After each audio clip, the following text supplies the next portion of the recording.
Hello, I'm Peter Sammonds. I'm Director of the UCL Institute for Risk and Disaster Reduction and Head of Department.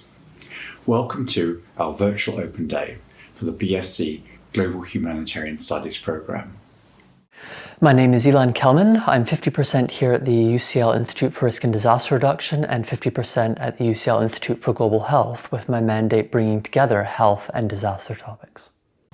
I'm going to talk giving you a little bit of detail about the program, and at the end of that there'll be an opportunity for you to ask questions, and I'll be joined by some of my colleagues and some of our current students. First, I'd like to introduce you to the Institute. The Institute for Risk and Disaster Reduction, the IRDR, is 10 years old. We have 12 academic staff and 12 research fellows. We have about 25 PhD students. We run 3 master's programs and have about £8 million of current research funding. We have an international staff and student body from over 50 countries. We advise governments internationally, the United Nations, the World Health Organization, London Resilience, and so on. We also lead the UCL Humanitarian Institute.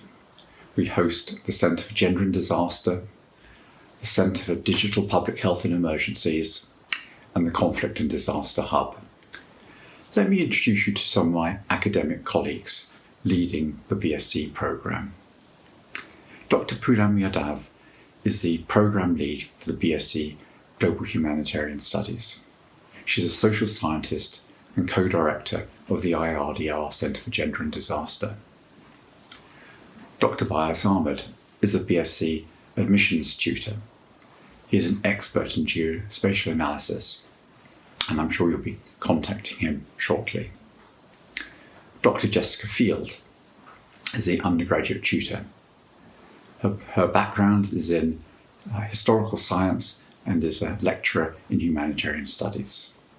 What is special about the Institute for Risk and Disaster Reduction is the depth, variety, and breadth. We are almost unique internationally in terms of spanning physical sciences, social sciences, and then professions such as engineering, law, medicine, and social work. The Institute for Risk and Disaster Reduction, the IRDR, has global reach. For instance, we're working on looking at landslide hazard in the Rohingya refugee camps in southeastern Bangladesh. We work on maternal health in Nepal, safer schools in Indonesia, and digital health in Nigeria. The job which I have is such a privilege. I am working with such an incredible variety of talented and committed people to try and make the world a better place. We know that disasters are an immense challenge. We recognize how many hundreds of thousands and millions of lives have been saved by the people dealing with disasters. But we also recognize the sad reality that disasters are continuing. And so we have to continue doing better. What I love about my job is seeing the impact which our fundamental and foundational science can have on the lives of real people. And that includes ourselves.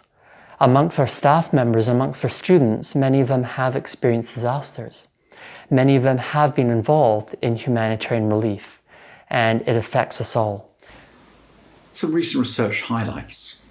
Professor Patty Koskova, Director of the Centre for Digital Public Health and Emergencies, has recently won the Innovator of the Year award at the Computing Women in IT Awards for developing an antimicrobial stewardship decision support app to encourage prescribing behaviour in Nigeria. And Dr. Bayaz Ahmed, a lecturer in risk and disaster science. His recent paper, published this year, on cyclone risk assessment of the Cox's Bazar district and Rohingya refugee camps in southeastern Bangladesh, has already had 500 reads in its first month of publication. Why humanitarian studies? The BSc Global Humanitarian Studies programme is unique in the UK. This multidisciplinary programme aims to educate and train future generations of humanitarian leaders in the theory and practice of humanitarian action. You will learn about the political, historical and development context. You'll gain an understanding of the emergence, impacts and response to humanitarian crises. You'll acquire the critical and analytical research skills grounded in practice. You'll be equipped to anticipate evolving humanitarian threats, manage widening vulnerability and crisis response. So this BSc in Humanitarian Studies was created because we found that the sector was asking for people who had the training at the undergraduate level. They are really looking for an increased professionalization within the area. They want people who've studied it for an extended length of time. So we were responding to the need which the sector was looking for and wanted to give the students a wide background and therefore be able to step into a very wide approach towards the careers in humanitarianism as well as related topics.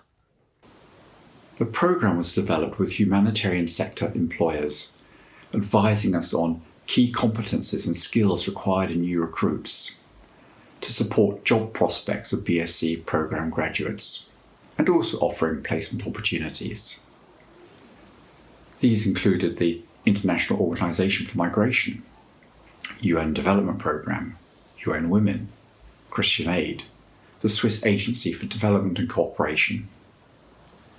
There were strong recommendations that trained graduates could help to modernise and professionalise the sector with skills including integrated approaches, coding, data management, GIS, report writing, project management, risk assessment, financial and operational skills, and governance. The programme was developed with UCL partners, including the Institute for Global Health, the Department of Statistical Science, the Institute of Education, the School of Management, the Department of Anthropology, and others who are all members of the Humanitarian Institute. So half the program is core. It's fundamentals. It's basically, what does humanitarianism mean? What do you need to know about humanitarian studies and situations, and how will that apply in any context? These cover inequality, social justice and ethics, humanitarian crises, response and logistics, climate and hazard risk, impacts and adaptation, and international development.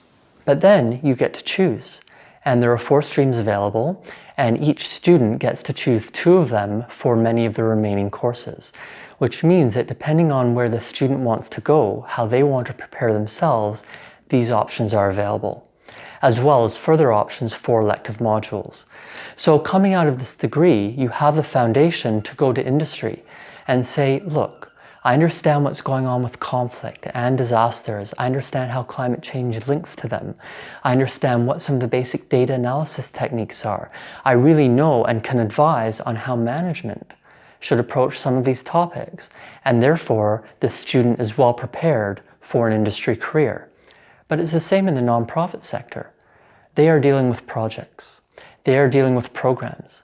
They are really trying to push a prevention agenda to stop humanitarian situations arising, but the political reality is often there is only interest and support afterwards, which means that the foundations which we give will help the student work in that environment in terms of saying, look, we are trying to stop these situations occurring.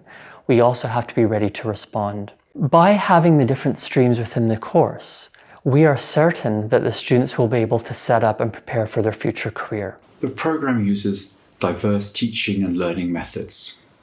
Novel methods include preparing policy briefs, web-based presentations, scenario workshops, and of course the fundamentals of quantitative and qualitative research methods. We are very interested in pushing the fact that learning is not just about sitting in the classroom. Yes, we might call them lectures, but it's actually very interactive. It means that we expect participation, we expect very good questions, but the speaker might not necessarily know the answer, which means that the students have to find the answer or work amongst themselves to have the answers. This also means that part of the learning, part of the education, part of the teaching exchange happens well beyond the classroom. It is not just the tutorials, sessions, lectures, and seminars, but we have, for example, many public events. So we hope and expect that our students will attend, where members from the public come and they then put their questions to the panels or to the experts. A diverse range of assessment and feedback methods reflecting transdisciplinary nature of humanitarian studies are employed. Coursework includes essays, poster presentations, policy briefs, computer programs, modelling, field notes, and so on. I just want to say something about the core humanitarian modules. In Year 1, these cover Global History of Humanitarianism, Humanitarian Crisis Response, Climate and Natural Hazard Risks, Social and Geospatial Analysis. In Year 2, Conflict and Migration, Humanitarian Planning and Logistics, Humanitarian Policy, and Humanitarian Research Methods. In Year 3, Humanitarian Aid Economics, Gender, Disaster and Conflict, and then there's an independent research project which accounts for half of the third year. Now let's just look at the pathways. The Anthropology and Social Science pathway. In Year 1, there's the Introductory Social Anthropology. Year 2 includes Social Anthropology and Material Culture, Social Inequality and Mobility, and Population Studies. Year 3, Anthropology of War and Political Sociology. The Digital Science pathway. In Year 1, there is Logic, Computation and Language Theory, and Technology for Humanitarian Studies. In Year 2, Probability and Statistics, Algorithms, Logic and Program Structure, and Humanitarian Data Science. In Year 3, Digital Health, Epidemics in the Era of Big Data, and Decision and Risk. The Management Science pathway. In Year 1, there is Understanding Management, Communication Behaviour in Organisations. In Year 2, Managerial Decision Making, and Business in a Competitive Environment. In Year 3, Strategic Project Management, and then there is one Management Elective. The Global Health pathway. In Year 1, Global Health Policy. In Year 2, Health, Poverty and Development, and Global Communicable and Non-Communicable Diseases. In Year 3, Conflict, Humanitarianism and Health, and Global Child Health. And part of the program is also going to involve an independent research project. So this is a student's opportunity to say, you know what, maybe I do want to go overseas. Maybe I do want to do my own research on the ground and see for myself and find out what's happening. Or alternatively, maybe it's working with an existing data set to sit on their own, analyzing it and coming up with innovative insights which are publishable from a scientific perspective, but also very important to change policy and practice. This means that making use of the wide facilities around the university, the very exciting events which happen within our own institute, but also in other institutes and in the university, and ensuring that we take advantage of being within London, one of the best cities in the world, with global connections, with the headquarters of many humanitarian groups, with different levels of government, and with an immense array of private sector people and companies here, so that the students get out of the classroom, work with people who are doing this in practice, and we can facilitate those connections. So learning is 24/7. Learning is lifelong. Yes, there is a lot of classroom time and that's expected, but there has to be so much beyond the classroom to ensure that the students learn, teach and exchange, and therefore are far better set up for a humanitarian-related career. The IRDR runs a careers fair tailored for its own students. We hold practitioner presentations, humanitarian masterclasses, and hold networking events. So we're very fortunate within the Institute for Risk and Disaster Reduction to have these local, national and global networks, to be continually going to meetings, to continually being on Skype and on Zoom talking to them, as well as tons and tons of emails which come through continually, because we're always writing, we're always publishing, we're always doing in teams. So I personally am continually working with different projects, including people in the private sector, people in the nonprofit sector, people in government, and other academics. They are continually coming to me saying, I wish I had someone with these skills. Or, we've an opening. Do you have anyone who might be able to take a 6-month contract or an 18-month contract or even a permanent position? This means that if a student comes to me and says, you know what, I really like this organization, there's a good chance that I can support them in contacting people there. I may even know someone personally. Or it may simply be an information interview.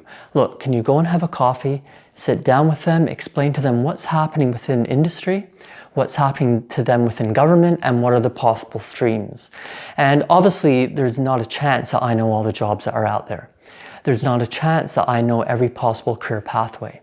But by the fact that I'm working with these people on projects, by the fact that I bring them into the classroom to give teaching, means that our networks are continually expanding and are continually being used so that any student can then go to these people and say, please help me, please advise me, or perhaps you're hiring, and here's a chance when I can give you my CV. Various funding options are available: student loans, scholarships and bursaries. UK students whose household incomes fall below a certain level may also be eligible for a bursary or scholarship. UCL offers a selection of scholarships for international students, and the IRDR will award 2 fee reduction scholarships for international students for £9,000. The scholarship deadline is April 2021. There's more information about this on our website. I would like to thank you for joining me for the presentation of the BSc Global Humanitarian Studies programme. And now I invite you to join me, my colleagues, and some of our current students so you can have an opportunity to ask questions. Thank you very much.